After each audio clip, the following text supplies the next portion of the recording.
Hello नमस्कार दोस्तों, मेरा नाम है कपिल और स्वागत है आप सभी का फॉर आपकी सक्सेस में। फ्रेंड्स, इस वीडियो में अभी हम लोग देखने वाले हैं भारतीय संविधान के टॉप 40 क्वेश्चंस को, जो लगभग हर एक प्रतियोगी परीक्षाओं में बार बार पूछे जाते हैं। ठीक है, इसलिए आप इन्हें याद कर लीजिएगा। और आप इस वीडियो का फ्री पीडीएफ फाइल भी डाउनलोड कर सकते हैं, जिसका लिंक इस वीडियो के डिस्क्रिप्शन बॉक्स में दिया हुआ है, या तो फिर आप मेरा टेलीग्राम ग्रुप ज्वाइन करके वहां से भी फ्री में आसानी से इसका पीडीएफ फाइल डाउनलोड कर सकते हैं। टेलीग्राम ग्रुप ज्वाइन करने का लिंक भी इसी वीडियो के डिस्क्रिप्शन बॉक्स में दिया हुआ है। ओके, तो चलिए अब क्वेश्चन की ओर बढ़ते हैं। और पहला क्वेश्चन है, भारत की संविधान सभा के अस्थायी सभापति कौन थे? सबसे पहली बात कि संविधान सभा की पहली बैठक कब हुई थी? तो 9 दिसंबर 1946 को हुई थी। ठीक है, 9 दिसंबर 1946 को 9 दिसंबर 1946 को आयोजित किया गया था संविधान सभा की पहली बैठक। और इसी संविधान सभा के प्रथम बैठक में डॉक्टर सच्चिदानंद सिन्हा को अस्थायी सभापति यानी अध्यक्ष बनाया गया था। तो इसका राइट आंसर हो जाएगा ऑप्शन नंबर बी। और देखिए, यही क्वेश्चन एग्जाम में इस टाइप से भी पूछा जाता है कि संविधान सभा के उद्घाटन अधिवेशन की अध्यक्षता किसने की थी?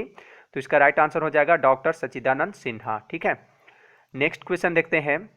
11 दिसंबर 1946 को किसे संविधान सभा का अस्थायी अध्यक्ष चुना गया था?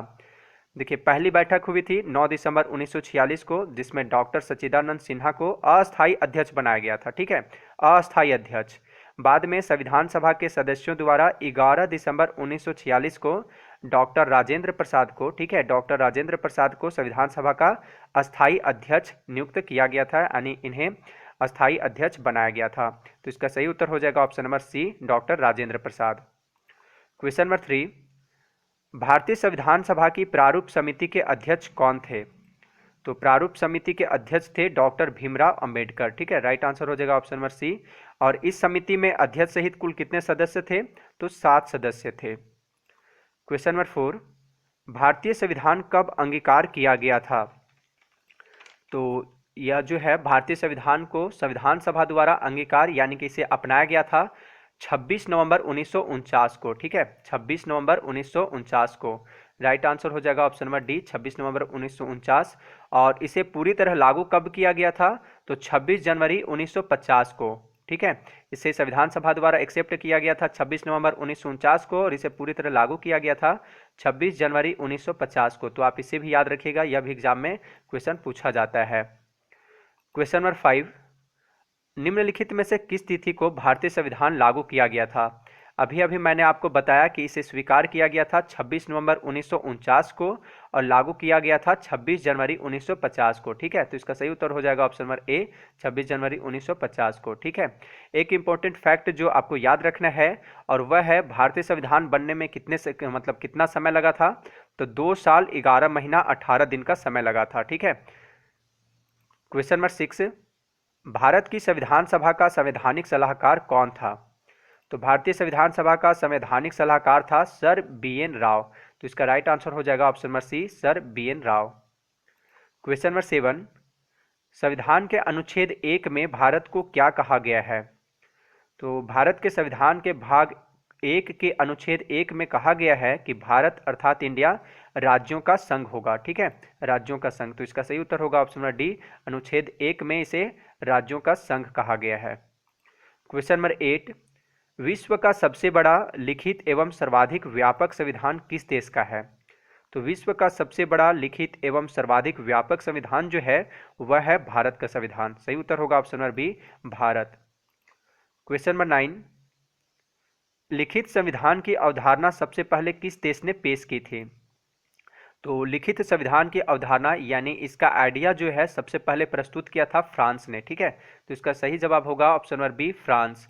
लेकिन अगर आपसे क्वेश्चन पूछा जाए कि विश्व का प्रथम लिखित संविधान किस देश का है, तो इसका आंसर हो जाएगा संयुक्त राज्य अमेरिका। ठीक है, पहला लिखित संविधान किस देश का था? संयुक्त राज्य अमेरिका का। और इसका अवधारणा यानी कि आइडिया जो प्रस्तुत किया था वह किया था फ्रांस ने। ठीक है, तो आप इसे भी याद रखिएगा। और विश्व का सबसे बड़ा लिखित संविधान किसका है? तो भारत का है।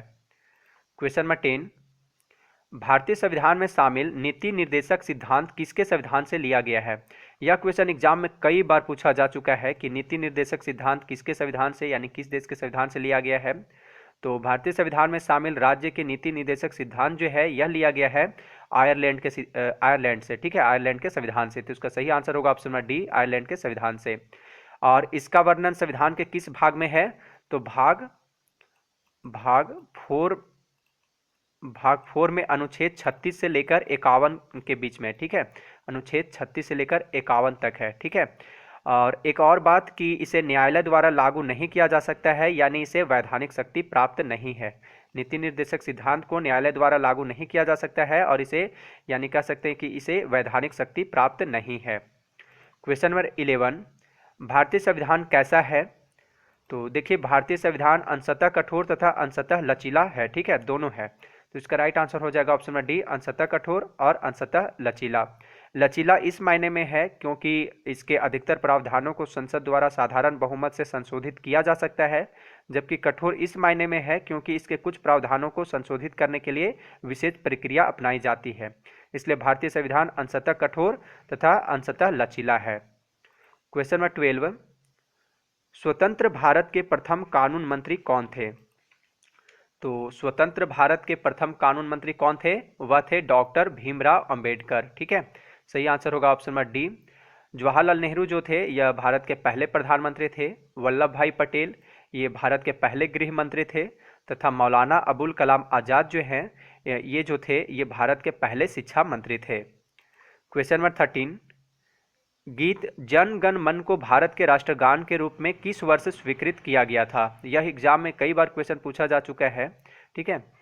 तो जन गण मन को 24 जनवरी 1950 को भारत के राष्ट्रगान के रूप में स्वीकृत किया गया था। तो इसका सही उत्तर होगा ऑप्शन नंबर सी, ठीक है, 1950 में। कब? 24 जनवरी 1950 को।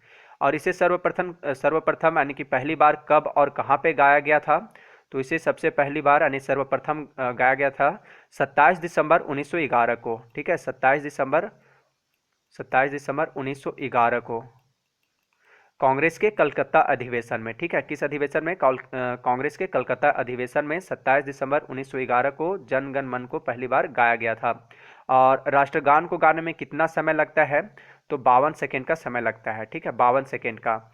और अगर बात करें कि इसे अगर संक्षिप्त में गाने में कितना समय का मतलब समय लगता है, कितना सेकेंड का समय लगता है, तो संक्षिप्त में इसे गाने में 20 सेकेंड का समय लगता है। तो आप इन सभी बातों को याद रखिएगा।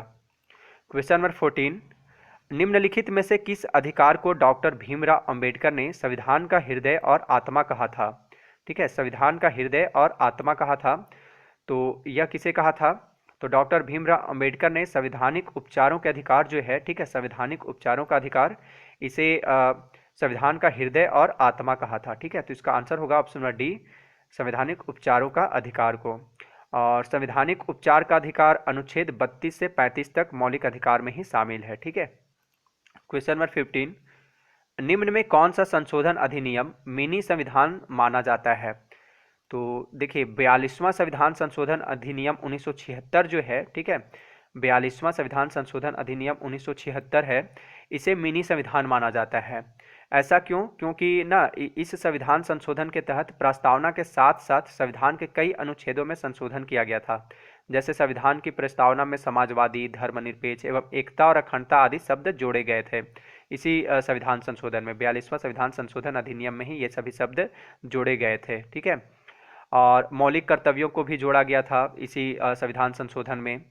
ऐसे बहुत सारे चीज़ों को जोड़ा गया था इस संशोधन में, इसलिए इसे मिनी संविधान माना जाता है। किसे? 42वां संविधान संशोधन अधिनियम 1976 को। क्वेश्चन नंबर 16, निम्न में से कौन सा मौलिक अधिकार नहीं है? तो यहाँ पे दिए गए ऑप्शन में संपत्ति का अधिकार को छोड़कर, ठीक है, संपत्ति का अधिकार को छोड़कर वर्तमान में ये सभी मौलिक अधिकार है। तो इसका आंसर होगा ऑप्शन नंबर बी, संपत्ति का अधिकार जो है यह मौलिक अधिकार नहीं है, ठीक है। और संपत्ति का अधिकार यह भी मौलिक अधिकार ही था पहले, लेकिन 44वां, ठीक है, 44वां संविधान संशोधन अधिनियम 1978 के तहत इसे मौलिक अधिकार से हटा दिया गया, ठीक है। वर्तमान में यह एक विधिक अधिकार यानी कि कानूनी अधिकार है और इसे संविधान के अनुच्छेद 300A में रखा गया है, 300A यानी 300 क में रखा गया है। क्वेश्चन नंबर 17, हमारे संविधान में न्यायिक पुनरावलोकन यानी कि जुडिशियल रिव्यू की अवधारणा किस देश के संविधान से ली गई है? तो हमारे संविधान में न्यायिक पुनरावलोकन यानी कि जुडिशियल रिव्यू की अवधारणा अमेरिकी संविधान से लिया गया है, ठीक है, यूनाइटेड स्टेट्स ऑफ अमेरिका के संविधान से। तो इसका राइट आंसर होगा ऑप्शन नंबर बी, यूएसए के संविधान से। नेक्स्ट क्वेश्चन देखते हैं, क्वेश्चन नंबर 18, भारतीय संविधान में मूलभूत अधिकार फंडामेंटल राइट्स किस संविधान से लिए गए थे? भारतीय संविधान में मूल अधिकार जो है इसे लिया गया है अमेरिकी संविधान से। ठीक है, तो इसका राइट आंसर होगा ऑप्शन नंबर ए, अमेरिकी संविधान से। मूल अधिकार को संविधान के किस भाग में रखा गया है? तो भाग 3 में। ठीक है, भाग 3 में रखा गया है। और स्टार्टिंग में यह टोटल जो थे यह 7 मौलिक अधिकार थे, लेकिन वर्तमान में अब ये कितने हैं? 6 हैं। और वह कौन कौन है? देखिए वह कौन कौन है। समानता का अधिकार है, स्वतंत्रता का अधिकार है, शोषण के विरुद्ध अधिकार है, धार्मिक स्वतंत्रता का अधिकार है, संस्कृति तथा शिक्षा संबंधी अधिकार है, संवैधानिक उपचारों का अधिकार है। ठीक है, वर्तमान में यही है। ठीक है, 6 मौलिक अधिकार अभी वर्तमान में है। और एक जो अधिकार था वह था संपत्ति का अधिकार, जिसे 44वां संविधान संशोधन अधिनियम 1978 के द्वारा इसे मौलिक अधिकार से हटा दिया गया था। ठीक है, चलिए अगला प्रश्न देखते हैं। किस संविधान संशोधन के अंतर्गत मौलिक कर्तव्यों को शामिल किया गया है? तो मौलिक कर्तव्यों को 42वां संविधान संशोधन 1976 के तहत भारतीय संविधान में शामिल किया गया था। तो इसका राइट आंसर होगा ऑप्शन नंबर बी, 42वां संशोधन 1976। और इसे संविधान के भाग 4 क में अनुच्छेद 51 क के तहत रखा गया। ठीक है, भाग 4 क में अनुच्छेद 51 क में रखा गया है। ठीक है, मौलिक कर्तव्यों को, तो आप इसे भी याद रखिएगा, यहाँ से भी एग्जाम में क्वेश्चन पूछा जाता है। और मौलिक कर्तव्य किस देश के संविधान से लिया गया है? तो यह लिया गया है रूस के संविधान से। एक क्वेश्चन यह भी देखने को मिलता है एग्जाम में कि किसकी अनुशंसा पर भारतीय संविधान में मूल कर्तव्यों को जोड़ा गया? तो इसका राइट आंसर होगा सरदार सुवर्ण सिंह समिति की अनुशंसा पर। ठीक है, कौन सी समिति? सरदार सुवर्ण सिंह समिति। क्वेश्चन नंबर 20, अस्पृश्यता यानी कि अनटचेबिलिटी का अंत संविधान के किस अनुच्छेद द्वारा किया गया है? अस्पृश्यता यानी छुआछूत का अंत संविधान के अनुच्छेद 17 द्वारा किया गया है। राइट आंसर होगा ऑप्शन नंबर ए। और देखिए अनुच्छेद 24 जो है यह बच्चों के शोषण से संबंधित है, यानी कि इस अनुच्छेद के अनुसार 14 वर्ष से कम आयु वाले किसी बच्चे को कारखानों, खानों या अन्य किसी जोखिम भरे काम पर नियुक्त नहीं किया जा सकता है। और अनुच्छेद 19 ए जो है इसके अंतर्गत बोलने की स्वतंत्रता की गारंटी दी गई है। और प्रेस की स्वतंत्रता का वर्णन भी अनुच्छेद 19 ए में ही है। ठीक है, एग्जाम में क्वेश्चन पूछा जाता है कि भारतीय संविधान के किस अनुच्छेद में प्रेस की स्वतंत्रता दी गई है? तो इसका उत्तर हो जाएगा अनुच्छेद 19 ए। ठीक है, इसलिए आप इसे भी याद रखिएगा। क्वेश्चन नंबर 21, चतुर्थ स्तंभ शब्द का प्रयोग निम्न में से किसे इंगित करने के लिए होता है? यह भी एग्जाम में कई बार क्वेश्चन पूछा जा चुका है।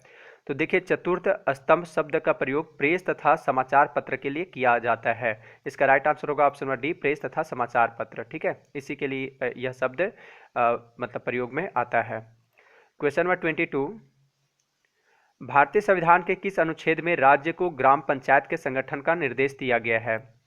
देखिए भारतीय संविधान के भाग 4 में नीति निर्देशक तत्वों के अंतर्गत अनुच्छेद 40 में राज्य को ग्राम पंचायतों के संगठन का निर्देश दिया गया है। तो इसका राइट आंसर हो जाएगा ऑप्शन नंबर बी, अनुच्छेद 40। ठीक है, और ग्राम पंचायतों के संगठन जो है इसके लिए यह निर्देश किसे दिया गया है? तो राज्यों को दिया गया है। यहाँ से एक क्वेश्चन पूछा जाता है कि ग्राम पंचायत चुनाव कराने का निर्णय किसके द्वारा लिया जाता है? तो इसका आंसर हो जाएगा राज्य सरकार द्वारा। ठीक है, और ग्राम पंचायत की सदस्यता पाने के लिए यानी इसका चुनाव लड़ने के लिए न्यूनतम आयु कितनी होनी चाहिए? तो 21 वर्ष होनी चाहिए। ठीक है, लोकसभा और विधानसभा के लिए कितनी होनी चाहिए? 25 वर्ष, तथा राज्यसभा की सदस्यता के लिए न्यूनतम आयु कितनी होनी चाहिए? 30 वर्ष होनी चाहिए। क्वेश्चन नंबर 23, पंचायती राज की त्रिस्तरीय समिति का गठन किसके द्वारा किया गया था? तो पंचायती राज की त्रिस्तरीय समिति का गठन बलवंत राय मेहता समिति के द्वारा किया गया था। इसका राइट आंसर होगा ऑप्शन नंबर ए, बलवंत राय मेहता समिति के द्वारा। ठीक है, इस समिति के अनुशंसा पर है सो पंचायती राज की त्रिस्तरीय समिति का गठन किया गया था। और देखिए इस समिति की सिफारिशों के अनुसार ग्राम स्तर पर ग्राम पंचायत, ब्लॉक स्तर पर पंचायत समिति तथा जिला स्तर पर जिला परिषद का गठन किया गया था। क्वेश्चन नंबर 24, भारत के राष्ट्रपति के निर्वाचन के लिए न्यूनतम निर्धारित आयु कितनी है? तो भारत के राष्ट्रपति के चुनाव के लिए व्यक्ति की न्यूनतम आयु कितनी वर्ष होनी चाहिए? 35 वर्ष होनी चाहिए। इसका राइट आंसर होगा ऑप्शन नंबर डी, 35 वर्ष। और राष्ट्रपति के चुनाव का निर्णय कौन करता है? तो सर्वोच्च न्यायालय यानी सुप्रीम कोर्ट करता है। स्वतंत्र भारत के पहले राष्ट्रपति कौन थे? डॉक्टर राजेंद्र प्रसाद थे। और ये लगातार 2 बार राष्ट्रपति निर्वाचित होने वाले एकमात्र राष्ट्रपति हैं। ठीक है। भारत की पहली प्रथम महिला राष्ट्रपति कौन थी? तो प्रतिभा देवी सिंह पाटिल थी। ठीक है, तो आप इन सभी फैक्ट को याद रखिएगा। क्वेश्चन नंबर 25, निम्नलिखित में से वह व्यक्ति कौन था जिसे भारत के राष्ट्रपति के रूप में निर्विरोध चुना गया था? ठीक है, तो निर्विरोध चुने जाने वाले भारत के एकमात्र राष्ट्रपति हैं, वह हैं डॉक्टर नीलम संजीव रेड्डी।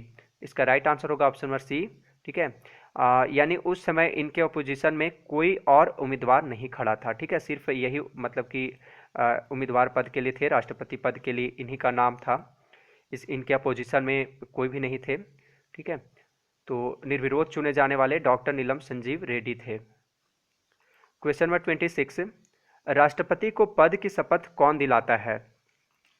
तो राष्ट्रपति को पद की शपथ भारत के मुख्य न्यायाधीश दिलाते हैं। ठीक है, इसका राइट आंसर होगा भारत के मुख्य न्यायाधीश, और इनके अनुपस्थिति में उच्चतम न्यायालय में मौजूद वरिष्ठतम न्यायाधीश दिलाते हैं।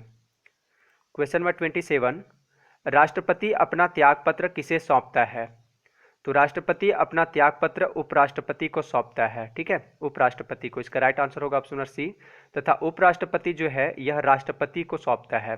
एक और बात कि यदि राष्ट्रपति का पद खाली है तो उसे 6 महीने के अंदर भरना आवश्यक होता है। क्वेश्चन नंबर 28, किसी राज्य में राष्ट्रपति शासन का तात्पर्य है कि वह राज्य संचालित होता है। तो देखिए, जब किसी राज्य में संवैधानिक तंत्र विफल हो जाता है तो अनुच्छेद 356 के तहत, ठीक है, अनुच्छेद 356 के अंतर्गत वहां पर राष्ट्रपति शासन लागू होता है। और जब राष्ट्रपति शासन लागू हो जाता है तब उस राज्य के शासन का संचालन राज्य के राज्यपाल द्वारा किया जाता है। तो इसका सही उत्तर होगा ऑप्शन नंबर डी, राज्य के राज्यपाल द्वारा। क्वेश्चन नंबर 29, राज्यसभा में राष्ट्रपति द्वारा कितने सदस्य मनोनीत किए जाते हैं? तो राज्यसभा में राष्ट्रपति द्वारा कुल 12 सदस्य मनोनीत किए जाते हैं। ठीक है, इसका राइट आंसर होगा ऑप्शन नंबर बी, 12 सदस्य। तथा लोकसभा में 2 सदस्य होते हैं, दो सदस्य मनोनीत किए जाते हैं जो कि एंग्लो इंडियंस होते हैं। ठीक है, 2। तो अगर क्वेश्चन पूछा जाए कि लोकसभा में राष्ट्रपति द्वारा कितने सदस्य मनोनीत किए जाते हैं, तो 2 सदस्य मनोनीत किए जाते हैं, चुने जाते हैं। और ये दोनों कौन से क्या होते हैं? ये दोनों एंग्लो इंडियंस होते हैं। क्वेश्चन नंबर 30, राज्यसभा का अध्यक्ष कौन होता है? तो राज्यसभा का अध्यक्ष यानी कौन होता है? वह होता है उपराष्ट्रपति। इसका राइट आंसर होगा ऑप्शन नंबर डी, राज्यसभा का अध्यक्ष उपराष्ट्रपति होता है। और उपराष्ट्रपति का कार्यकाल कितने वर्ष का होता है? 5 वर्ष का होता है। राष्ट्रपति का भी 5 वर्ष का ही कार्यकाल होता है। उपराष्ट्रपति बनने के लिए न्यूनतम आयु कितनी वर्ष होनी चाहिए? तो 35 वर्ष होनी चाहिए। राष्ट्रपति के लिए भी 35 वर्ष और उपराष्ट्रपति के लिए भी 35 वर्ष होनी चाहिए। भारत के पहले उपराष्ट्रपति कौन थे? तो वह थे doctor Sarvepalli Radhakrishnan. Question number 31, संसद बनती है, या कह सकते हैं कि संसद में कौन कौन सा शामिल है? ठीक है, देखिए, संसद जो बनती है राष्ट्रपति, राज्यसभा, लोकसभा, यानी कि इन तीनों से मिलकर बनती है। ठीक है, इसमें तीनों शामिल है, तो इसका राइट आंसर हो जाएगा ऑप्शन नंबर डी, उपरोक्त तीनों। क्वेश्चन नंबर 32, संसद के 2 सत्रों के बीच की अवधि कितने माह से अधिक नहीं होनी चाहिए? तो संसद के 2 सत्रों के बीच की अवधि 6 माह से अधिक नहीं होनी चाहिए। इसका राइट आंसर होगा ऑप्शन नंबर सी, 6 माह। ठीक है, वैसे भारत में एक वर्ष में 3 सत्र बुलाए जाते हैं। पहला होता है बजट सत्र, दूसरा मानसून सत्र, और तीसरा कौन सा होता है? शीतकालीन सत्र। ठीक है, क्वेश्चन नंबर 33, संविधान में कितने प्रकार के आपातकालों का प्रावधान है? तो देखिए, हमारे संविधान में यानी भारतीय संविधान में कितने प्रकार के आपातकालों का प्रावधान है? 3 प्रकार के आपातकालों का प्रावधान है। तो इसका सही उत्तर होगा ऑप्शन नंबर सी, 3। ठीक है, पहला है अनुच्छेद 352 के तहत, अनुच्छेद 352 के तहत राष्ट्रीय आपातकाल। दूसरा हो गया 356 के तहत, 356 के तहत राज्य में राष्ट्रपति शासन। और तीसरा है अनुच्छेद 360 के तहत, अनुच्छेद 360 के तहत वित्तीय आपातकाल। ठीक है, ये 3 आपातकालों का उपबंध है हमारे भारतीय संविधान में। भारत में अब तक 3 बार राष्ट्रीय आपातकाल लग चुका है। पहला 1962 ईस्वी में भारत चीन युद्ध के बीच लगा था। दूसरा 1971 ईस्वी में भारत पाकिस्तान युद्ध के दौरान।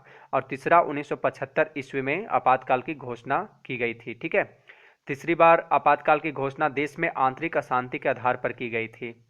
तो यह भी एग्जाम में कभी कभी क्वेश्चन पूछा जाता है कि 1971 ईस्वी में, सॉरी 1975 ईस्वी में जो तीसरी बार राष्ट्रीय आपातकाल की घोषणा की गई थी, तो किस आधार पर किया गया था? ठीक है, तो आंतरिक अशांति के आधार पर, आप इसे याद रखिएगा। क्वेश्चन नंबर 34, भारत में राष्ट्रपति अब तक कितनी बार वित्तीय आपात स्थिति की घोषणा कर चुके हैं? तो भारत में आज तक राष्ट्रपति द्वारा कभी भी वित्तीय आपातकाल घोषित नहीं किया गया है, तो इसका आंसर होगा कभी नहीं। ठीक है, option number D. Question number 35, कोई विधेयक धन विधेयक है या नहीं, इसका निर्णय कौन करता है? तो देखिए, कोई विधेयक धन विधेयक है या नहीं, इसका निर्णय कौन करता है? लोकसभा अध्यक्ष करता है। इसका राइट आंसर होगा ऑप्शन नंबर ए, लोकसभा अध्यक्ष। क्वेश्चन नंबर 36, लोकसभा के निर्वाचन के लिए न्यूनतम आयु है? तो लोकसभा का सदस्य बनने के लिए न्यूनतम आयु कितनी वर्ष होनी चाहिए? 25 वर्ष होनी चाहिए। इसका राइट आंसर होगा ऑप्शन नंबर डी, 25 ईयर्स। ठीक है, तथा राज्यसभा के लिए कितना वर्ष होना चाहिए? 30 वर्ष। क्वेश्चन नंबर 37, संविधान की प्रस्तावना में धर्मनिरपेक्ष तथा समाजवादी शब्द किस संविधान संशोधन के अंतर्गत जोड़ा गया था? तो संविधान की प्रस्तावना में धर्मनिरपेक्ष तथा समाजवादी शब्द तथा एकता और अखंडता आदि शब्द जो जोड़ा गया था, यह जोड़ा गया था 42वां संशोधन 1976 में जोड़ा गया था। तो इसका सही उत्तर होगा ऑप्शन नंबर बी, 42वां संशोधन। ठीक है, 42वां संशोधन 1976 में। क्वेश्चन नंबर 38, लोकसभा के प्रथम अध्यक्ष कौन थे? तो लोकसभा के पहले अध्यक्ष थे जीवी मावलंकर। राइट आंसर होगा ऑप्शन नंबर ए, जीवी मावलंकर। ठीक है, तथा प्रथम महिला लोकसभा अध्यक्ष कौन थी? तो वह थी मीरा कुमार। क्वेश्चन नंबर 39, भाषा के आधार पर गठित पहला राज्य कौन है? तो भाषा के आधार पर गठित होने वाला भारत का पहला राज्य कौन था? वह था आंध्र प्रदेश। राइट आंसर होगा option number B, Andhra Pradesh. इसका गठन कब किया गया था? 1 अक्टूबर 1953 ईस्वी को। ठीक है, क्वेश्चन नंबर 40, और यह इस वीडियो का लास्ट क्वेश्चन है, संविधान के किस अनुच्छेद के अंतर्गत जम्मू कश्मीर को विशेष राज्य का दर्जा दिया गया है?